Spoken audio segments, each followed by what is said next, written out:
Bonjour mes petits adorateurs, comment allez-vous?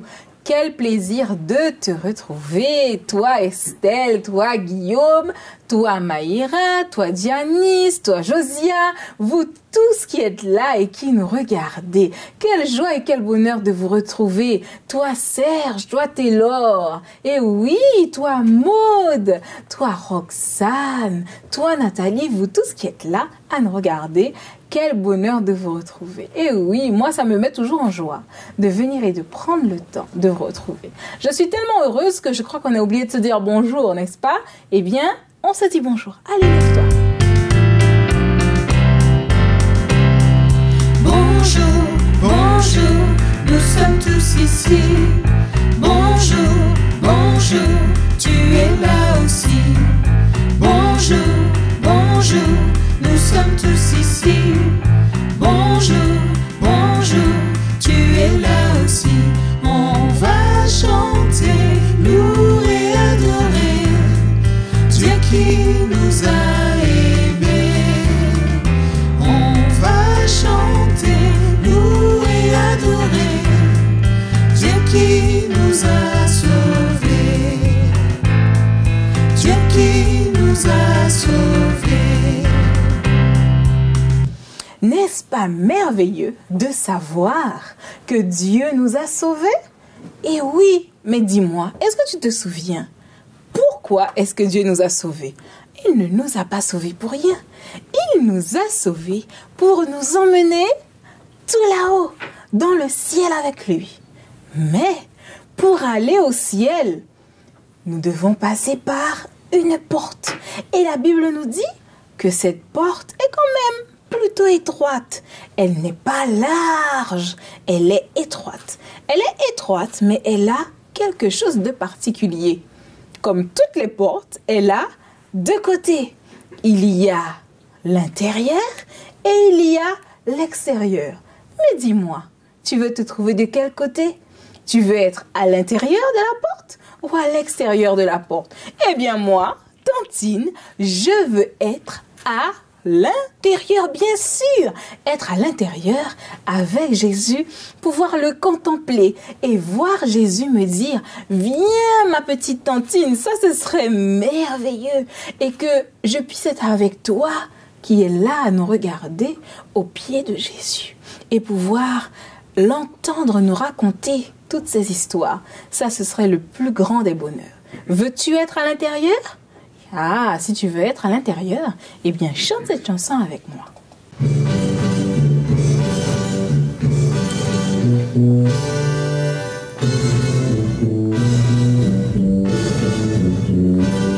Le ciel n'a qu'une seule porte, mais elle a deux côtés. L'extérieur et l'intérieur, où veux-tu te trouver?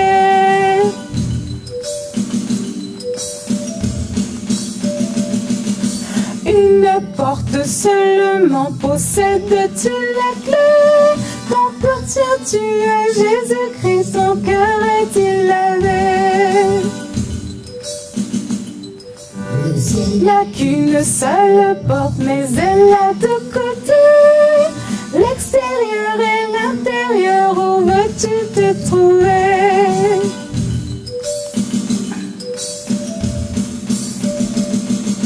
Une porte seulement possède-tu la clé? Appartiens-tu à Jésus-Christ? Son cœur est-il lavé?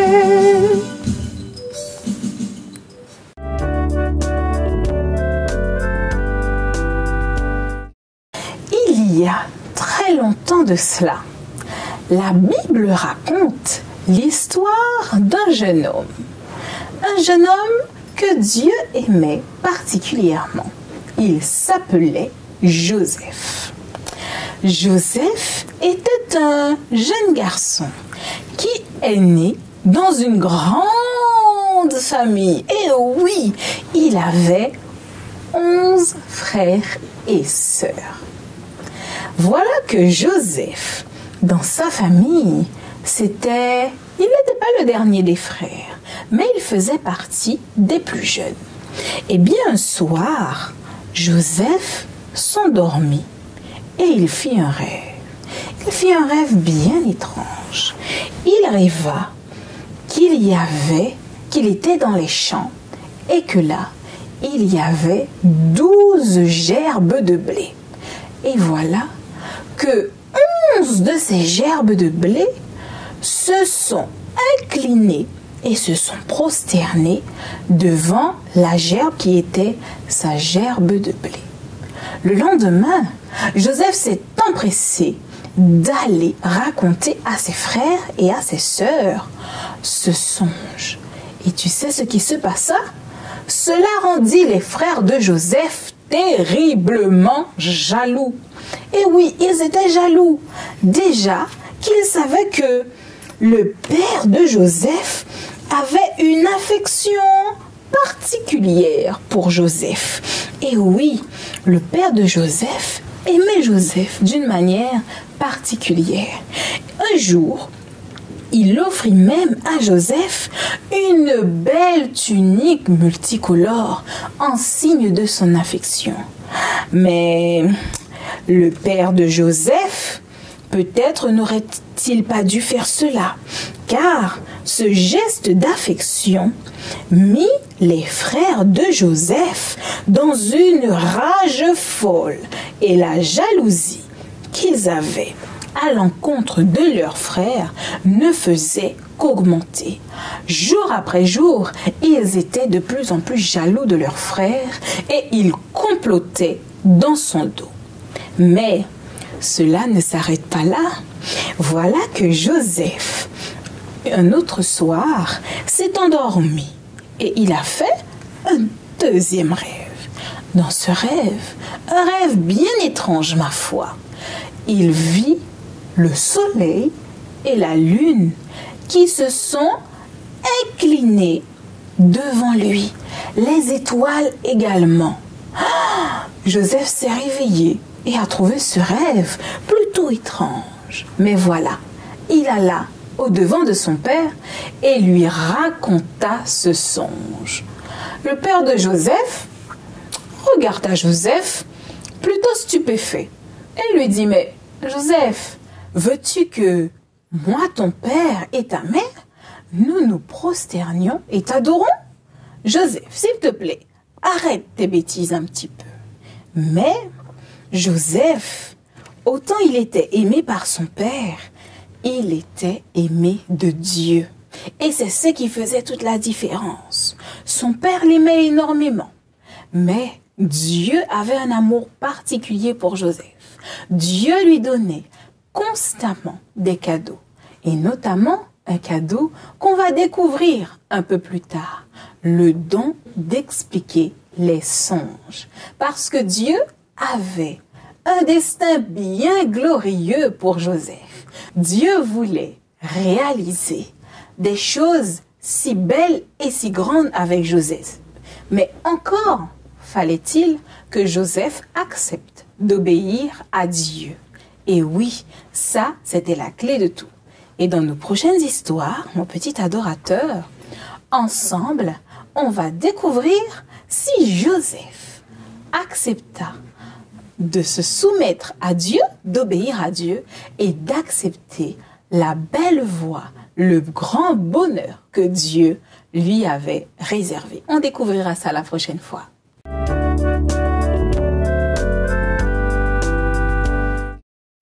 Voilà notre moment d'aller dans ce si beau livre, la Bible. J'espère que papa et maman t'ont acheté une Bible, hein? Dis-moi. Si ce n'est pas le cas, chut, je te dis un secret. Tu les embêtes tous les jours pour qu'ils t'achètent une Bible. D'accord? Chut, c'est notre secret. Eh bien, c'est le moment pour nous d'ouvrir la Bible. Appelle papa, appelle maman et tous ensemble, on va lire cette belle histoire de Joseph. C'est parti.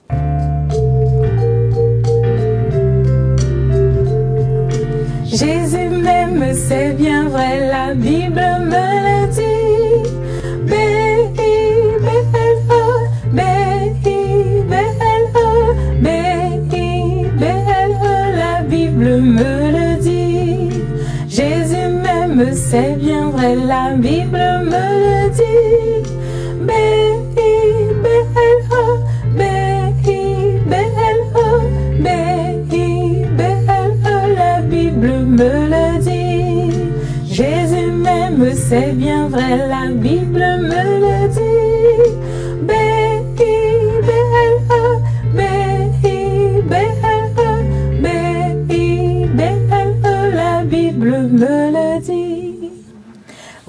la Bible nous dit que Dieu nous aime. À travers l'histoire de Joseph, la Bible nous raconte que Dieu aimait Joseph, que Jésus aimait Joseph. Et à travers son histoire, on va découvrir que Dieu nous aime également. Eh bien, cette histoire, on la retrouve dans le livre de la Genèse. Ah, très beau livre de la Bible. C'est le premier. C'est dedans qu'on retrouve d'où on vient, d'où tu viens, d'où je viens, d'où papa et maman viennent. Le livre de la Genèse. Genèse 37, le chapitre 37, et on va lire les versets 1 au verset 11. Jacob demeura dans le pays de Canaan où avait séjourné son père. Voici la postérité de Jacob. Joseph, âgé de 17 ans, faisait paître le troupeau avec ses frères. Cet enfant était auprès des fils de Bila et des fils de Zilpa, femme de son père. Et Joseph rapportait à leur père leurs mauvais propos. Israël aimait Joseph plus que tous ses autres fils, parce qu'il l'avait eu dans sa vieillesse. Et il lui fit une tunique de plusieurs couleurs. Ses frères virent que leur père l'aimait plus que tout, et ils le prirent en haine. Ils ne pouvaient lui parler avec amitié. Joseph eut un songe, et il raconta à ses frères qui le haïrent encore davantage. Il leur dit: « Écoutez donc ce songe que j'ai eu. Nous étions à lier des gerbes au milieu des champs. Et voici ma gerbe se leva et se tint debout. Et vos gerbes l'entourèrent et se prosternèrent devant elle. Ses frères lui dirent: « Est-ce que tu régneras sur nous? Est-ce que tu nous gouverneras ?»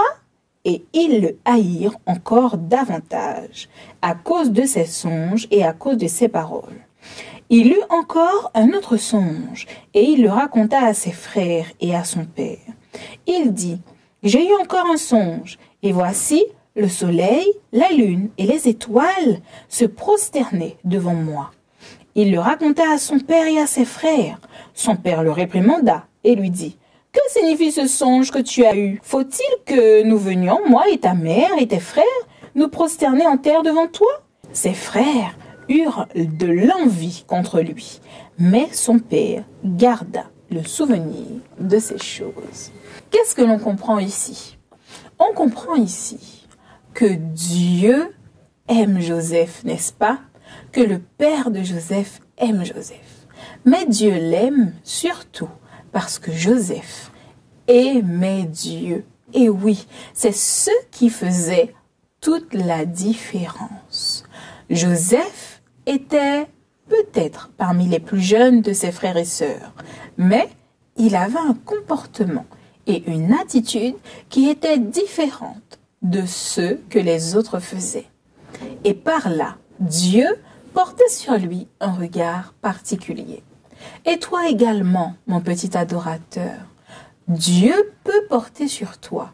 Il porte déjà sur toi un regard particulier. Il aimerait que tu sois un petit garçon, une petite fille qui grandissent en sagesse et dans l'obéissance. Cela veut dire que il faut, comme on l'a déjà vu, que tu repousses le mal et que tu acceptes ce qui est bien. Et si tu demandes à Dieu cela, il saura te l'accorder comme il l'a accordé à Joseph et comme on le verra dans nos autres histoires. Est-ce que tu veux faire avec moi le verset à mémoriser? Votre Père qui est dans les cieux donnera de bonnes choses à ceux qui les lui demandent. Ça se trouve dans Matthieu 7, le verset 11. Reprends avec moi. Votre Père qui est dans les cieux donnera de bonnes choses à ceux qui les lui demandent. Matthieu 7, le verset 11. Quel beau verset à mémoriser, n'est-ce pas? Qui nous rappelle que Dieu nous donne ce qu'on lui demande. Et comment est-ce qu'on fait pour demander à Dieu? Eh bien, c'est par la prière. Et je te propose de prier pour demander cela à Dieu. Prie avec moi.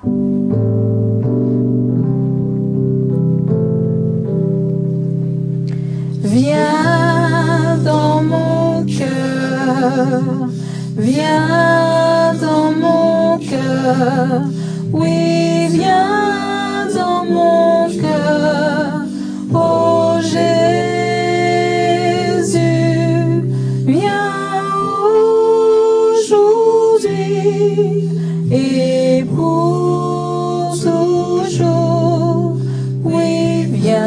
dans mon cœur, ô Jésus.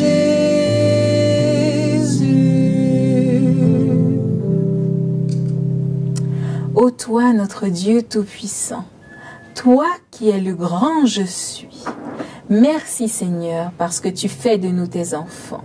Merci parce que aujourd'hui tu nous rappelles que si nous te demandons, tu nous donneras. Tu nous rappelles aussi dans ta Bible et tu nous dis que frappez et l'on vous ouvrira, demandez et l'on vous donnera, cherchez et vous trouverez. Merci Seigneur de nous rappeler cela. Merci Seigneur de nous rendre dignes et intègres comme Joseph. Merci pour Jésus ton Fils que tu nous as donné. Bénis chaque petit adorateur. Permets-lui de tourner son cœur vers toi. Nous te donnons, Seigneur, nos cœurs et nous te donnons ce que nous avons de meilleur à offrir. Merci, Seigneur, pour toutes ces choses. Daigne pardonner nos fautes. Nous t'avons prié au nom de Jésus et pour ta gloire. Amen.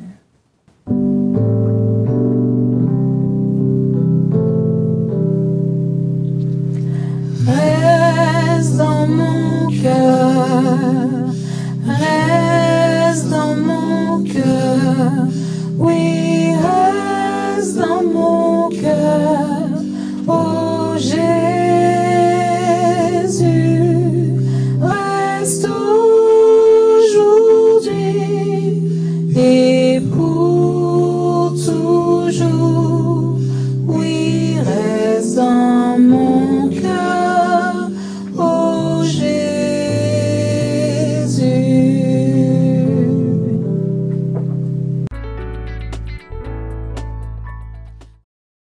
Et voilà les cloches qui sonnent. Et oui, un doux tintement, mais un tintement qui ne présage pas de mauvaises choses. Au contraire, un tintement qui dit qu'on doit s'arrêter. Et oui, parce que à toute bonne chose, il y a une fin, mais une fin pour revenir la semaine prochaine, bien entendu.